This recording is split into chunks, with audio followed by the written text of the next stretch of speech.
Our weed of the week is Jerusalem Artichoke. All right, Brian, before we get into this specific weed, I just want to talk about perennial weeds in general. So here we go. We got a perennial weed. You do some tillage through a spot where there's Jerusalem Artichoke, and from those little chunks of tubers that are left, you get more Jerusalem Artichokes. Right. And we just want to talk about that to begin with.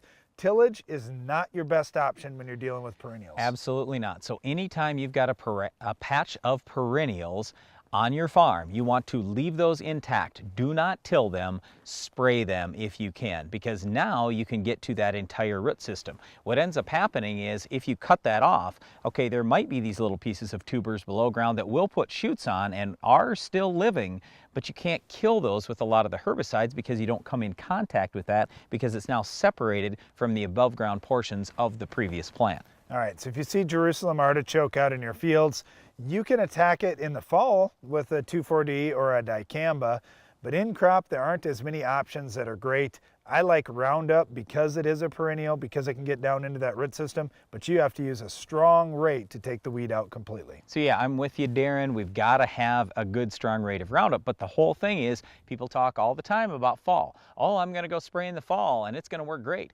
It will if you spray before your first hard frost. If it's after the first hard frost, it's hard for the plant to bring the Roundup in. It's hard for the plant to translocate or move the Roundup to all the growing points. You either need to really up the dose of Roundup or just simply wait until spring and try again.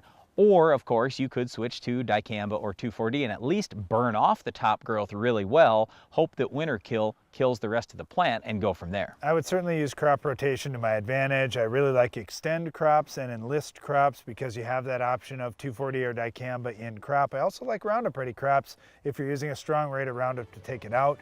Then watch your fence lines. Utilize something like Freelex, which is the new 2,4-D choline, which doesn't have the volatility of the old amines or esters. Well, that's it for our Weed of the Week, but stay tuned. Iron Talk is coming up next.